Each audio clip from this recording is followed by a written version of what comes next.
Excuse me, sir.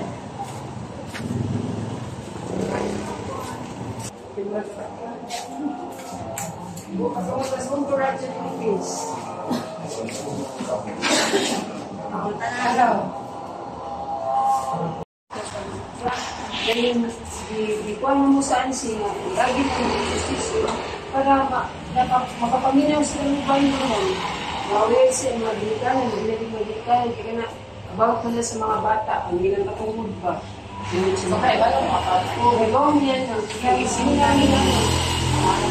Muna yung mag-iisa siya sa ansay nga, kaya iagin mo justisyo para dinilagay sa amo lang, na ibang na sa lang. Mga binikanan dyan sa ilang mga responsibilidad,